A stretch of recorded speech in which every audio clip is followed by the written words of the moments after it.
Hi guys, it's Tina back again. Somebody had asked me, a friend of mine had asked me to make a tutorial on how to do a wet bag.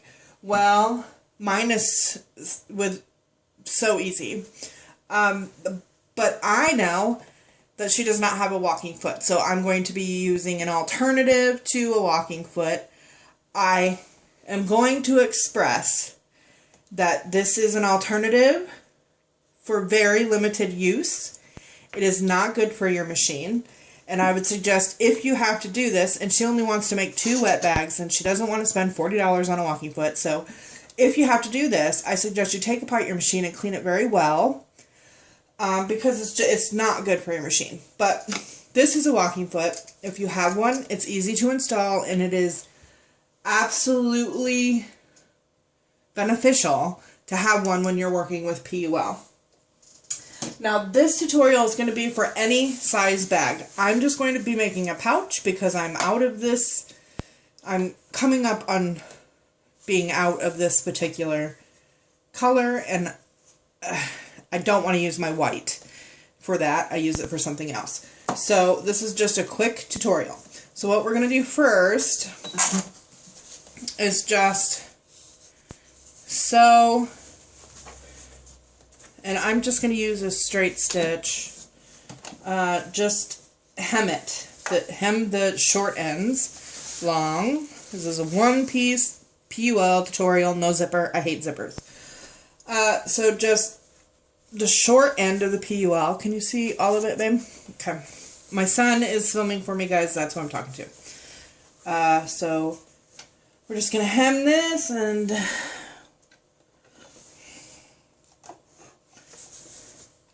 needle down. Always put your needle down, huns. Back stitch to lock that stitch in. And my machine, I am used to going fast, so that's what I'm going to do, so I don't have to speed up the video. Alright, it's going to get loud. Sorry. Oh, shoot. I got stuck.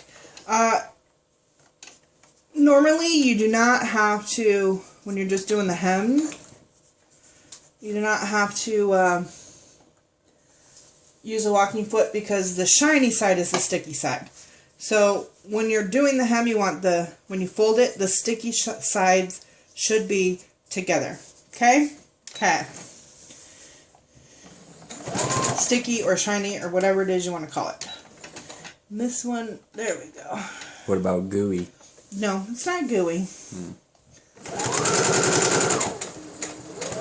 And I'm just letting my feed dogs pull it through. This in this instance.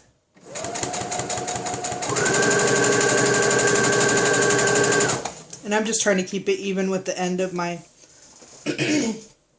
presser foot here.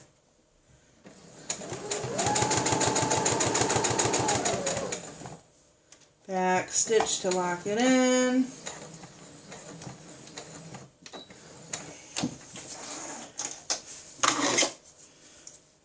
Cut those threads off so I don't forget later. And this is messy as all get out, but that's okay, it's going to be hidden.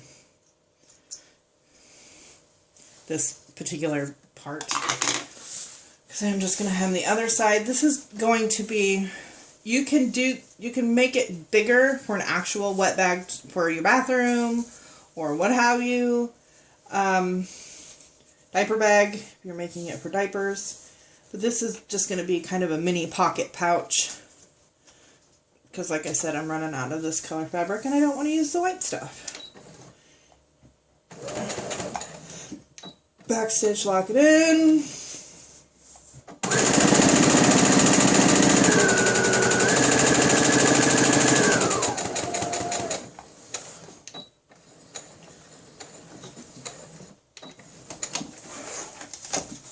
Okay, clipping threads.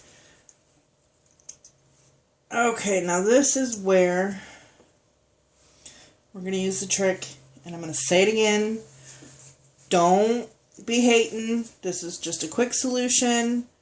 If you're going to be making wet bags or using PUL all the time, suck it up, buy a walking foot.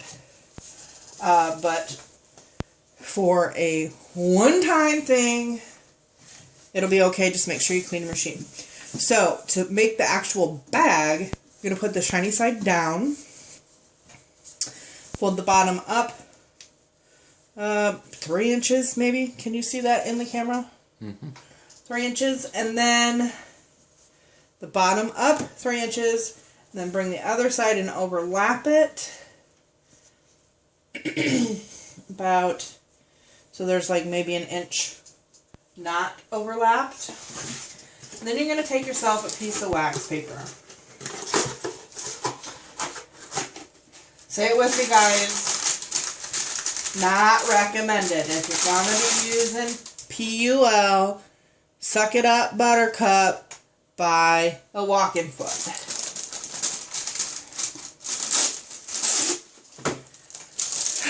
So, you take your wax paper and just fold it over the edges, and I leave a little bit off the fabric, and the trick I'll show you here in a little bit. So, John, can you see that it is not butted up against the fabric? Yeah. It's not butted up against the fabric. There's some hanging off. And it's just for removal purposes. How do you turn on and off the light? You can't. Okay. So, we're going to go down here and we are going to put our needle down, darling. And start a stitch. You may need to pull it through. Go slow. Because you don't want the wax paper crumbling down into your machine. It just so happens that my feed dogs are working and pulling it through all by itself. But in the case that it doesn't, you may have to pull it from the back, but pull the wax paper, not the fabric. I'm going to go a little bit faster. Okay. When I go faster, I have to pull. And that's okay with me. Because I'm just helping it along. I'm not stretching it. I'm not any of that good nonsense. So I'm just making sure I'm getting both layers of fabric here. Or all 3, 4 layers, whatever.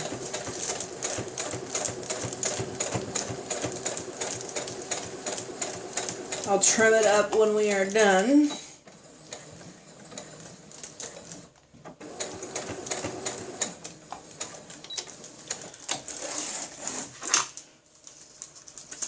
Okay, removal.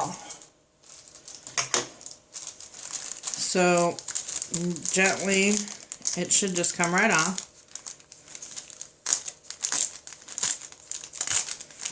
Front, back,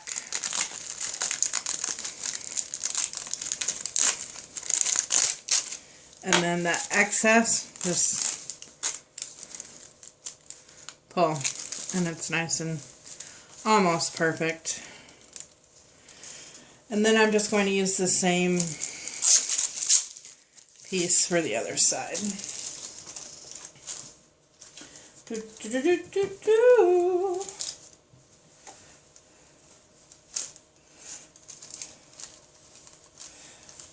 And as soon as I'm done doing this, what am I going to do? I'm going to take apart my machine and I'm going to clean it.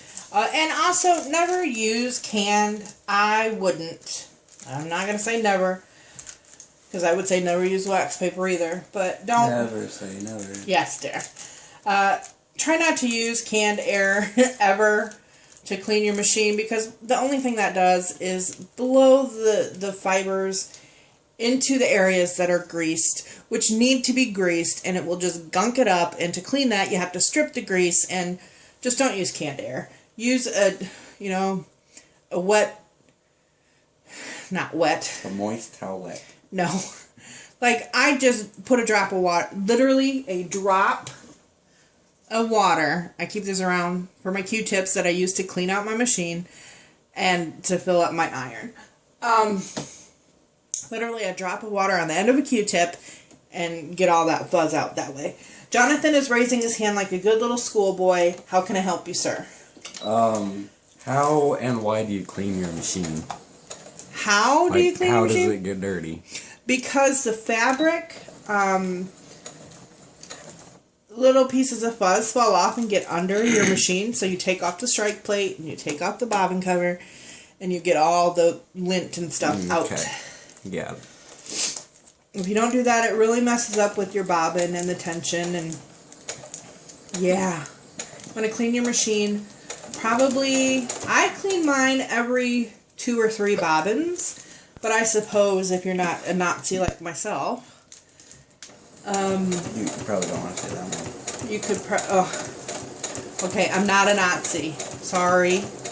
If you're not as fanatical about it, 5 or 6 bobbins. But I wouldn't personally. I wouldn't go more than that. If you want to go more than that, you may end up paying more for it later. Just, it doesn't take long, y'all. Clean your machines. And learn how to oil them. I mean, if it moves, and it's an internal piece, you know what? I'm not even going to do that, because I don't want you messing up your machine. But perhaps you could ask a machine person where your specific machine needs to be oiled. Of course, take it in for its yearly physical, or however often you take it in, but you can maintain it pretty well between those if you just know what to do. So find out what you have to do for your particular machine and make sure you're doing it, please. It will solve a lot of problems. So, our wet bag is almost done. Yay! You did it, guys! The only thing we need to do, well, what I'm going to do, I'm going to come over here and just trim up the edge with my rotary cutter. You can do it with scissors. Matter of fact, that's what most people have.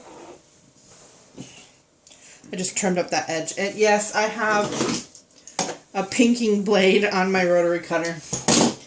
That's what made that shape. A pinking blade. So, this is the pocket pouch. It's a little bigger than that. I'd say I could fit probably 2 of my pads in here. But we're almost done. Are you ready? We're going to put it the other way. Right side out. And now we are done. You could sew together in the same fashion. You could put cloth over the outside of it. Like just sew it all together. 2 layers instead of 1 layer of PUL. Same way. Just put cloth over it. So there's your wet bag. Again, it can be any size. It could be smaller. It could be larger.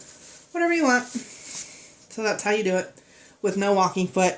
And say it with me. Jonathan? Always clean your machine.